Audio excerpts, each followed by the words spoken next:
Hi friends, your pal Scott Garibay, and today we're going to talk about Dungeons and Dragons, and we're going to talk about Jaws 1, 2, 3, and 4, and we're going to talk about understanding Dungeons and Dragons in context to the American blockbusters Jaws. Okay, today we're going to talk about Jaws 2. So we're going to talk about Dungeons and Dragons and Jaws 2. Now, if you haven't watched Jaws 1, I apologize. You have some homework. You have to watch the Jaws 1 in this content, or you really won't understand this. So this one is part of a playlist. All right, here we go. Okay, so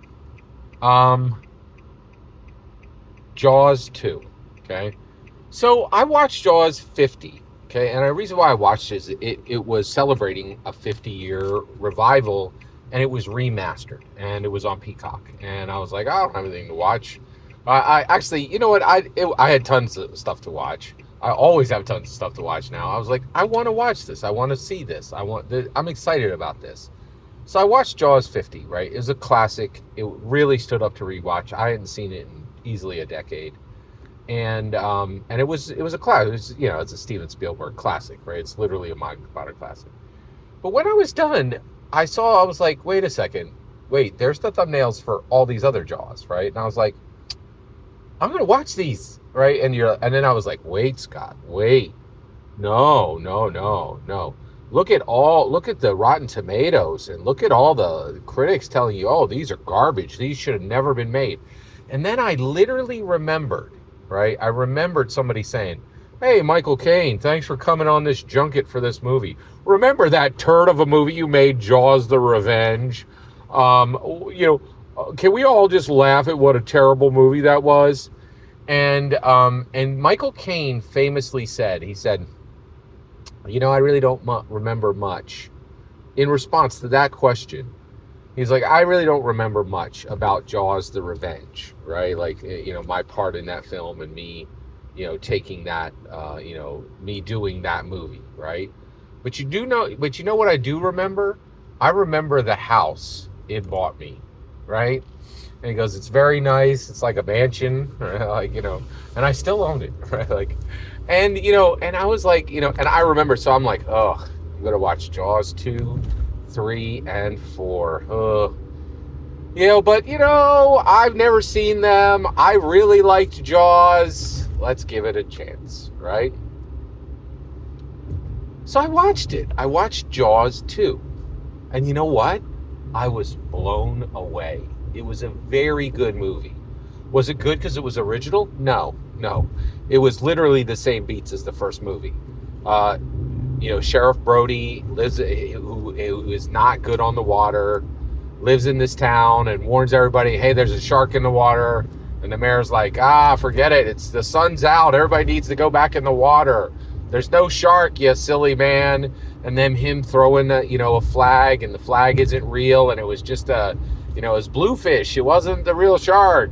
Literally the same beats, right? For getting set up for the shark, right? Now, first of all, this is a different shark. It's not even the same shark, right? It's just another huge great white, shark, right? And the beginning of the movie, like literally the first third of the movie, maybe the first half of the movie, is literally the same as the front one. And so you're like, oh yeah, that sounds terrible, Scott, but it wasn't. And here's the problem, okay? Here's what I think is really interesting. Or everybody panned this movie, everybody, right? Especially the critics, right? We're like, oh, this is a garbage film. There's no tension. You just show the shark right away. What's the point of that, right? But the reality is, there's the format, there's the show, and then there's the person on the show, okay? Recently, I was listening to Richard Osman and Marina Hyde, and they kind of broke this down. Richard Osman broke this down. He's like, think about Taskmaster, right? So Jason Mantzoukas recently went on to Taskmaster. Now, he was famous from his time on Brooklyn Nine-Nine. So there are people that watched it just for Jason Mantzoukas. But then there are people who watch Taskmaster because they watch every Taskmaster.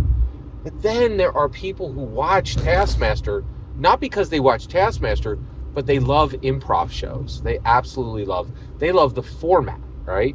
And I think it's the same with Jaws too, right? It's you have shark movies are fun. They're delightful. They're really wonderful. They're very enjoyable. They're one of my favorite genres, right? Jaws is a good execution of a shark movie, right? All of them, right? Like, sorry, I guess I'm unburying the lead here. But Jaws 2 was extremely good. And then the other thing is, the other reason why even though it was the same beats as the first movie, right, for the first half of the film, second half of the film was very different. First half of the film, you have this situation where, it's all the same beats. But Lance Henriksen is fantastic. He is really phenomenal in this role as the sheriff. He is worth rewatching. He is worth this movie. Like, his performance is intense, right? And also, I hadn't seen 70s actors, right? Like, they're always smoking and they're cool in their own unique way. And it's different. It's different than being cool today. Like, the stuff that played then won't play now. The stuff that plays now would never have played then, right? And it's just such a unique time era piece. And I was really stunned with the amazing quality of this film, right? And then the second half of the movie is completely different, right? And I was, and by the way, spoilers for a 50-year-old movie or a 45-year-old movie. And I was really blown away with, so there was this one great scene where, so essentially, and this is important, the sheriff, he has support from his loving wife who's married to him. What? A loving wife who's married to somebody? You certainly wouldn't see that nonsense today. No, you absolutely. And what? I guess they had kids? Yeah, they had 2 kids, a son and a son, older son and a younger son, right? What? A fully functioning happy family? That's outrageous. You would never see that garbage today. Where's the divorce? Where's the extra parents? Where's the single parent? Where's the kids who are super unhappy because no one loves them? Not either of their parents or their extra parents either, right? Like, and it's like, you're like, what is happening? What am I watching? Is this a fully functioning happy family? This is shocking. 2 parents and 2 kids. I mean, it was just, I was like, what is this? It was just incredible, right? So I was really impressed with this thing, right? And then, in addition to that, they had the sons, and the sons go out on the water, and they're like, we're going to run off and run into the boats. And so, of course, the older son and the younger son get trapped with a bunch of teenagers on a bunch of wrecked boats, like flotilla together and tied together with ropes, and they getting chomped. They just and the sharks just coming up, battering their boats, just tearing teenagers apart, like just like nom nom nom nom nom nom nom. Like, that movie, it goes full ham. Like, I was like, and then there's like, you're like, well, he's eaten about 2 or 3 of those teenagers, but there's like 6 left. I wonder how many are going to die. Like, it was very, very good, right? And what was really wild was then you get this situation where they get rescued by a rescue helicopter comes down, right? And I'm like, oh, thank God, right? This rescue and that's cool. We're not going to have to, blow up another shark and kill another great white. So this rescue helicopter comes in, and the rescue guy is like, throw me your line, and I'll tow you back into shore. Everything's going to be great, kids. And you're like, oh,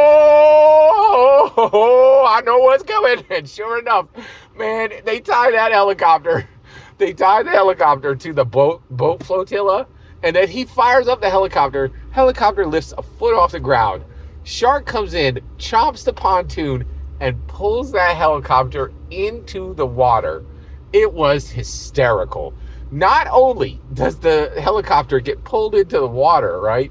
But then the helicopter blades hit the water and then get shredded and turn into flying shrapnel, harming the teenagers and their boats even more. I was like, oh my gosh, sign me up. This is the best, right? It was just so good. I couldn't believe how good it was. It was really, really phenomenal. I was super impressed with it, and and it was excellent. And then at the very end, Lance Henriksen kills another great white by tricking him into chomping down on a power line that had been going across the bottom of the ocean, which he lifts up and puts in the shark's mouth. It was fantastic. It was absolutely fantastic. Okay? Like, so good. So good. Okay? Now, you guys have been very patient. I want to make I try to keep these videos pretty tight. I want to just put this on a shelf. Okay? Now, I've explained to you all the cool stuff in Jaws 2. In the next video, I'm going to explain to you why the success and the quality of Jaws 2 explains modern Dungeons and Dragons, right? And so I appreciate your patience. You're going to have to wait for another video. Thank you so much for your patience. Every single word you just heard in this video is my humble opinion. Nothing more, nothing less. The important part is when I get to hear your humble opinion, when you get in the comments and send your traffic. Please consider liking and subscribing and have a fetch millennium.